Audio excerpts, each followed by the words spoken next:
Hi everybody and welcome to the MoneyMan, Money Boy and Shakes Rembele show and the XYZ of betting. Guys, welcome to the show. Thanks, Kev. How was the weekend? How was the weekend for you? Let's start with you, Shakes. How was your weekend of betting, bud? The weekend of betting actually didn't go so well. I nearly actually had it. I placed a bet on obviously over 2.5 for Liverpool to win the game. And Liverpool ended up winning it with over 2.5. There was like 7 goals that were scored. I did also say both teams to score within the Crystal Palace versus Southampton game, and that didn't turn out to be. Crystal Palace got the crucial goal. I thought Danny Ings would get the equalizer. Eventually, it didn't manage to happen, and unfortunately, my multi-bet did not work out this weekend. No, that for me was a bit. I'd fancied Southampton to do really well in that game, so I was shocked that they didn't score a goal. You're very unlucky there, Shakes. There's nothing worse than that, though, just waiting for that goal, for the whole second half of a match, to be scored, and it just doesn't come. Yeah, you can. There's worse things to wait for.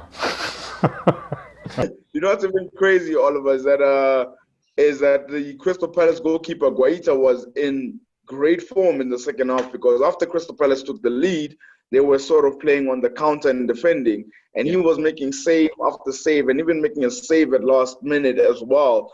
And yeah, I have to give credit to Crystal Palace. They got what they wanted. My only problem with Crystal Palace is that playing like that throughout the rest of the season, you sort of feel like it's not going to work. It's just not going to work. And to place a bet on them probably battling relegation is probably a good bet. I'm not sure if they'll go down, because obviously they got Wilfred Zaha and Ross Townsend as well, but they were they got the 3 points, they got the job done. That is what they wanted to do. Yeah, it wasn't convincing, and I think you might be right there, Shakes. They could be sucked into a relegation battle. One swallow doesn't make a season, though, and but it certainly gives us a glimpse into what could be an interesting Premier League season. Ollie, how did yours go? I had a good weekend. I thought it was going to be a great one on Friday night. You guys both laughed at me with the Leeds Liverpool call. I said it was going to be a draw. On 88 minutes, I was messaging my dad like, "Oh, I've called it." That's where you jinxed your bet. That's where I jinxed it on 88 minutes. And then I messaged, I think, both of you guys saying I hate it when a penalty messes up the flow of a game, changes your bet. It's like a red card in rugby. But then the next day I bet on Jamie Vardy to score in the Leicester game, and he scored through 2 penalties. So I was sort of like praising the bet, 2 days later. Well, I think that's the wonderful thing about having a little wager on each game, is that there's no such thing as a dead moment in the game. Sure. It's for the Leeds fans out there, including myself, as I was saying to Shakes earlier on, it was a great loss. 3 goals away at Anfield sort of gives us a glimpse into some of the problems that might exist with Liverpool. Or is it just a good Leeds team? It's too early to tell, but I think, Shakes, you talked about Leeds finishing potentially mid-table, and after that performance, you wouldn't find too many punters that would argue against you. Look, man, I watched the game with regards to Leeds and Liverpool, and Oliver was close. It was very close. It could have been a draw, but it didn't turn out to be that way. And I guess the one thing I can give Leeds credit for is that they actually came from behind 3 times. Yeah. So Liverpool took the lead, and they came back 1-1, and then 2-1 to Liverpool, then 2-2, and then it's 3-2 to Liverpool, and then 3-3, and then they get the penalty within the last few minutes to go. I think maybe the biggest concern I have for Leeds was the defense. The defense that they have, and the goalkeeper was not so convincing for me. And that Virgil van Dijk goal, the second one that he scored, was just too simple. And I think the Liverpool as well, I think they're still in honeymoon phase from winning the league. But big credit to Leeds scoring 3 goals. I don't think they will get relegated. I think I've seen enough from them to say I don't think they'll get relegated. But as for Liverpool, that's how champions do it. Even though they don't play so well, they get the 3 points somehow. Indeed. Interesting stat on Virgil van Dijk, though, that I read on Twitter in the first sort of 30 minutes of the game was that last year he made 1 direct mistake, which led to a goal. And in the first 30 minutes of the opening match, he made 2 direct mistakes that led to a goal. Yeah. Yeah. and that was the top defender from last year's Premier League. Look, it's hard for me. It must be hard. I hate to say anything's hard for a professional athlete that's getting paid thousands and thousands of pounds or millions of rands to play every day, to do something that they love. But that 4-3 game would have been such an occasion in front of 50,000 people, and so to get up game in again, especially as we're dealing with the congestion of COVID games, to go to an empty stadium when you're used to throughout your career going and playing on a stage. You imagine actors going out and acting in front of an empty audience. It would just an empty theater. It just seems so perverse. For sure. It's a huge point that you mentioned there, Kevin, because it was such a great game, and you could have just imagined what the atmosphere would have been like with all those goals going in. And never mind only that, there were just so many goals that went in this weekend as well, with Arsenal winning 3-0, and as well as Newcastle scoring the 2-0 away at West Ham as well. So it's kind of sad that the fans are not within the stadium, but that Liverpool game definitely was amazing. It was amazing, and it lacked fans. That's the last thing it only lacked, was fans, and it would have been a great spectacle. Yeah, I could just imagine what it would have been like. Was there any teams that pleasantly surprised you besides Leeds, obviously, this weekend? I mean, regarding my bets, I placed a Leicester bet and won that, and lost my accumulator. So I'm still up for the week. But so let's get into talking about anybody impress you this weekend or disappoint you? Yeah, no, I have to mention the one team that sort of impressed me this weekend was in the game with Tottenham Hotspur going up against Everton, and Tottenham at home with Jose, and finally has all these players back. Dele Alli's back, and Kane is back, and Sissoko's back. They're all back from injury. He had all these players, and Everton wanted it more than they did. And that's the team that impressed me. So the team that impressed me the most this weekend was Everton. The way that they played, the game lacked a little bit of quality. There could have been more, but Everton, I just love the way they were fighting. Alan in the midfield with as well as Decore as well, and Calvert-Lewin getting the important goal as well. So the fact that they showed fight and courage away to Tottenham Hotspur with the Jose, who had the players that he's been wanting to come back from injury, that was an impressive performance, no doubt. The biggest disappointing performance, I will say, is West Ham United for me. Yeah. I mean, West Ham United were at home and they played against Newcastle, and you sort of think this was the season that, David Moyes was probably going to do something. And unfortunately, they sold the youngster, and Mark Noble obviously displayed that he was not happy. And that also showed in the performance as well, that the team is not right at the moment. And Newcastle fully deserved it. The second goal was just way too easy for Jeff Hendricks as well. So that's the only game that I watched over the weekend, and I felt West Ham could potentially go down. I think. I hope not, but I think they could potentially go down.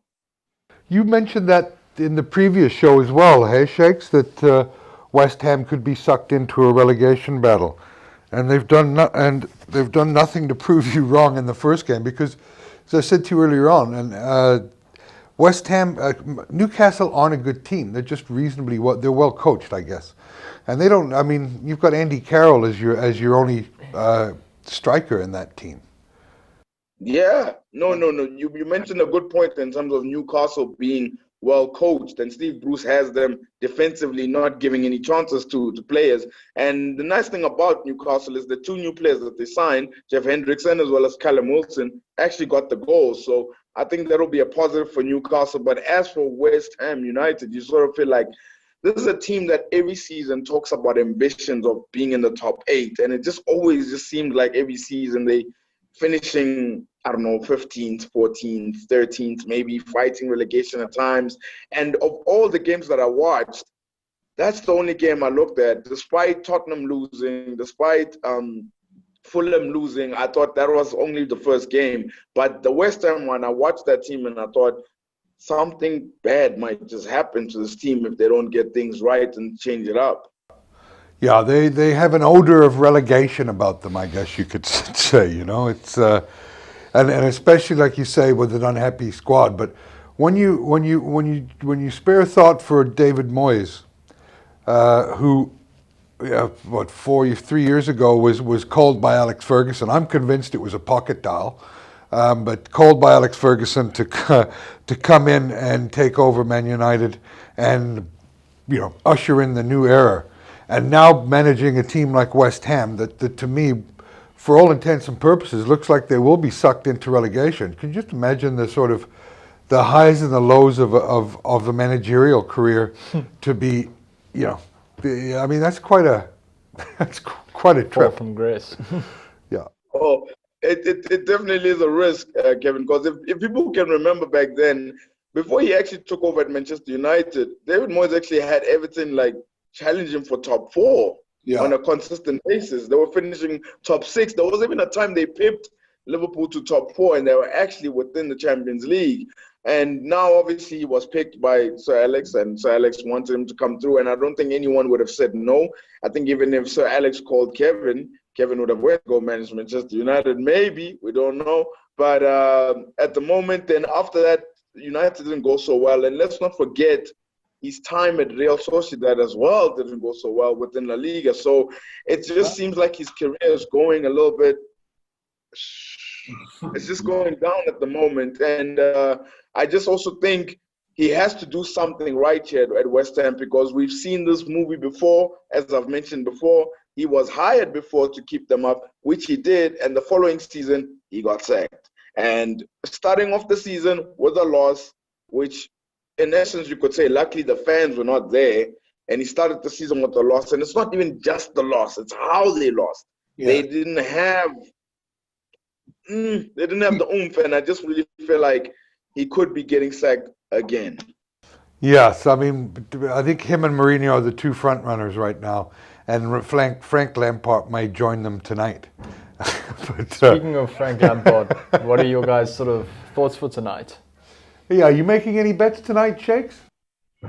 Yeah, no, I mean, look, there's very decent bets going around, but the one that I'm going to make is not in the Brighton versus Chelsea game. The bet that I'm actually going to make is in the Wolves versus Sheffield United. So I've gone with the handicap 1-0 to Wolves, and I'm 1-0 to Sheffield United, and the game is going to end 1-1. So meaning, I know it's going to end 1-0 to Wolves. So 1-0 handicap to Sheffield United, which is priced at 4.55. Okay, so you're betting on a draw. You're betting on handicap draw. Yeah, a handicap draw. There we go. A handicap draw, 1-0 to Sheffield United, but handicap draw for sure. Okay, and Ollie, what are you doing? I think I'm going to put a little bet down on a builder bet this evening. There's not that much value in Chelsea outright at 1.59, I think.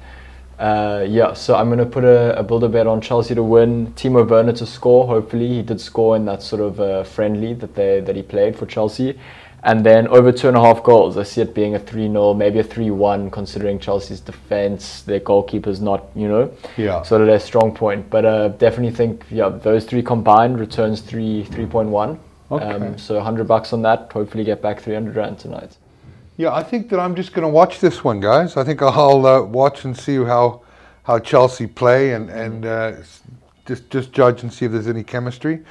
I may do a bet in running. But no, I'm just going to watch. I'm going to let you. You young guys are full of steam and bravado. I'll just sort of be the old man on the couch tonight, and get my duvet, because it's cold in Cape Town, eh? Yeah, no, I'm sure it is. I'm sure it's very cold. I mean, up here it's not so bad. The sun is out in Johannesburg, and it's a big game tonight. Frank Lampard, he should win it. Honestly speaking, he should win it. I mean, he has to. Yeah. Come on. Well, he can't not. Well, he's sorry, Shakes. If he doesn't win tonight, then he's got Liverpool on the weekend. That's not exactly the prospects that you want to be facing.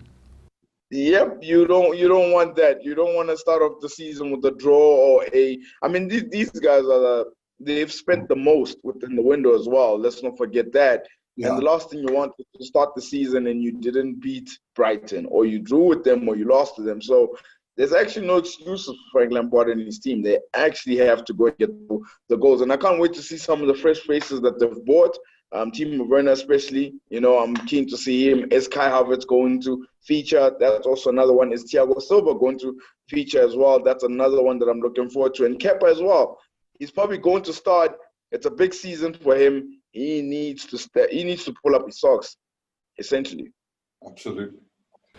Well, I look forward to it too. Thanks for joining us, Shakes, and good luck with your bets tonight. Can't wait. Cheers, Shakes. Thanks, Ollie. Good luck with your bets tonight. Thanks, Kev. I'll see you guys later in the week. Let me introduce you to John, a deep sleeper, big dreamer. His Saturday began just like any other, with football. He studied it. He visualized it. He deconstructed it. John's day began just like any other. It ended like this. Who finishes beautifully. Right place, right time, and City lead in the derby.